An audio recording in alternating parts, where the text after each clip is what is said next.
በቅርቡ የኢትዮጵያ ብሔራዊ ባንክ ያወጣው አዲስ መመሪያ በምንዛሬ ዋጋ ተመን ላይ ከፍተኛ የሆነን መረጋጋት እየፈጠረ ይገኛል።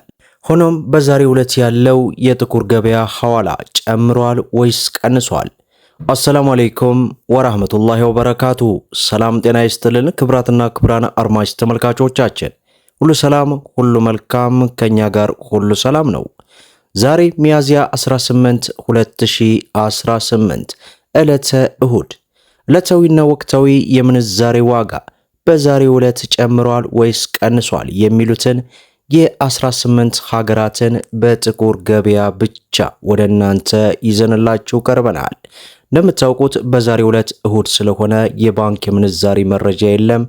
በጥቁር ገበያ በዛሬው ዕለት የጨመሩ የቀነሱ ሀገራቶች ካሉ አንድ ባንድ ወደ እናንተ እናደርሳለን።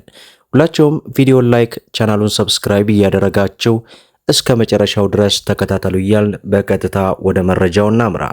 እንግዲህ ክቡራን ተመልካቾቼ ከሰሞኑ የኢትዮጵያ ብሔራዊ ባንክ ያወጣው አዲስ መመሪያ በተለይ በጥቁር ገበያ ላይ መረጋጋትን እያሳየ ይገኛል። ከሰሞኑ በዚህ 3 ቀናት ውስጥ ያለው እንግዲህ በተከታታይ መረጃውን ስንመለከት እየቀነሰ ያለበት ሁኔታ ነው። ለመሆኑ በዛሬው ዕለትስ የሚለውን የአሜሪካ ዶላርን በማስቀደም እንጀምር። በዛሬው ዕለት አንድ የአሜሪካ ዶላርን ስንመለከት 188 ብር ከ69 ሳንቲም ሲመነዘር 100 የአሜሪካ ዶላር 18869 የኢትዮጵያ ብር እየተመነዘረ እንደሚውልና በትናንትናው ዕለት ከነበረው የአንድ ብር ከ35 አካባቢ ቅናሽ አድርጓል። ሌላው የካናዳ ዶላር ነው። በዛሬው ዕለት አንድ የካናዳ ዶላር 129 ብር ከ95 ሳንቲም ሲመነዘር 100 የካናዳ ዶላር 12985 የኢትዮጵያ ብር ሲመነዘር እንደሚውል ዌብሳይቱ አስነብበውናል ማለት ነው። ሌላው ዩሮ ነው። በዛሬው ዕለት አንድ ዩሮን ስንመለከት 215 ብር ከ15 ሳንቲም ሲመነዘር 100 ዩሮ 21515 የኢትዮጵያ ብር እየተመነዘረ እንደሚውል ዌብሳይቱ አስነብበውናል ማለት ነው። ሌላው ፓውንድ ስተርሊ ነው። በዛሬው ዕለትም አንድ የእንግሊዝ ፓውንድን ስንመለከት 258 ብር ከ35 ሳንቲም ሲመነዘር 100 ፓውንድ ስተርሊ 25835 የኢትዮጵያ ብር እየተመነዘረ እንደሚውል ዌብሳይቱ አስነብበውናል ማለት ነው። ሌላው ዩናይትድ አረብ ኤምሬት የዱባይ ድርሃም ነው።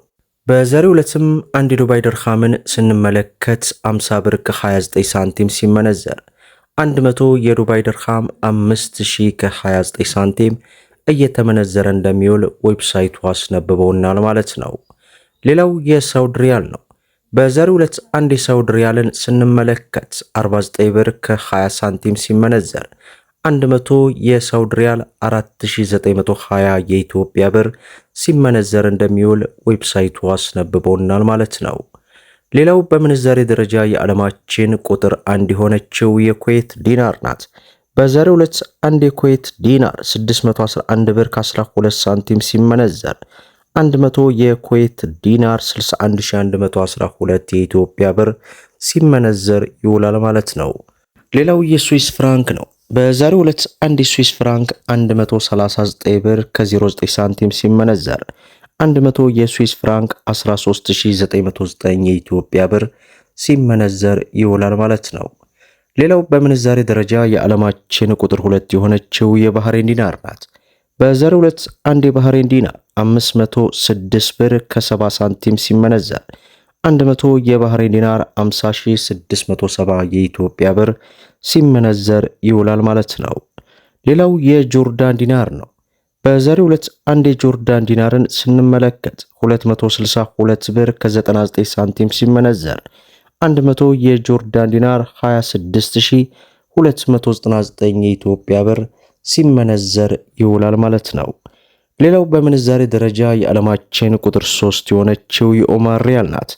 በዛሬው ዕለትም አንድ የኦማር ሪያልን ስንመለከት 500 ብር ከ10 ሳንቲም ሲመነዘር 100 የኦማር ሪያል 50,000 ከ10 ሳንቲም እየተመነዘረ እንደሚውል ዌብሳይቱ በዚህ ሰዓት ፍንትው አድርጎ አስነብቦናል ማለት ነው። ሌላው የአውስትራሊያ ዶላር በዛሬው ዕለት አንድ የአውስትራሊያ ዶላር 130 ብር ከ19 ሳንቲም ሲመነዘር 100 የአውስትራሊያ ዶላር 13000 ከ19 ሳንቲም እየተመነዘረ ይውላል ማለት ነው። ሌላው የቻይና ዩዋን ነው። በዛሬው ዕለት አንድ የቻይና ዩዋን 25 ብር ከ10 ሳንቲም ሲመነዘር 100 የቻይና ዩዋን 2510 የኢትዮጵያ ብር ሲመነዘር ይውላል ማለት ነው። ሌላው የእስራኤል ሽቅል ነው። በዛሬው ዕለት አንድ የእስራኤል ሽቅል 59 ብር ከ39 ሳንቲም ሲመነዘር 100 የእስራኤል ሽቅል 5939 የኢትዮጵያ ብር እየተመነዘረ እንደሚውል ዌብሳይቱ በዚህ ሰዓት በዚህ ደቂቃ ያስነበበንን መረጃ ሳንጨምር ሳንቀነስ ወደ እናንተ አድርሰናል ማለት ነው። እንግዲህ በዛሬው ዕለት ያለው የጥቁር ገበያ ሐዋላ የጨመሩም የቀነሱም ሀገራቶችን ወደ እናንተ አድርሰናል። እንደምታውቁት በዛሬው ዕለት እሁድ ስለሆነ እሁድ ደግሞ የባንክ የምንዛሬ መረጃ ሁሉም ባንኮች ዝግ ስለሚሆኑ በነገው ፕሮግራም ላይ የምናደርሳችሁ ይሆናል። ነገር ግን ዌብሳይቱ በማንኛውም ሰዓት በማንኛውም ደቂቃ ሊቀያየር ሊለዋወጥ ይችላል። ዞሮ ዞሮ በዚህ ሰዓት ያለው መረጃ ነው እንግዲህ ይህንን ወደ እናንተ አንብበን ያደረስ ነው። ከሰዓታቶች በኋላ ምን እንደሚፈጠር አይታወቅም፣ እንኳን በነገው ዕለት ይቅርና ማለት ነው። ዞሮ ዞሮ ያለው መረጃ እንግዲህ ይህንን ይመስላል። ሁላችሁም ቪዲዮን ላይክ ሸር እያደረጋችሁ ለበርካታ እህት ወንድሞች እንዲደርስ አድርጉ። ለቻናላችን አዲስ ከሆናችሁ ሰብስክራይብ በማድረግ በየዕለቱ የሚለቀቀው መረጃም እንዲደርሳችሁ የኖቲፊኬሽን ማብራታችሁን እንዳትዘነጉ እያልኩኝ ለዕለቱ የያዝኩላችሁ ዕለታዊ ምንዛሬ ዋጋ በዛሬው ዕለት በጥቁር ገበያ ምን ይመስላል የሚለውን መረጃ ወደ እናንተ አድርሰናል ማለት ነው። እስከ ፍጻሜው ድረስ አብራችሁን ስለቆያችሁ ልባዊ ምስጋናችንን እየሰጠን በሌላ ቪዲዮ እስከምንገናኝ ወሰላሙ አሌይኩም ወራህመቱላሂ ወበረካቱ።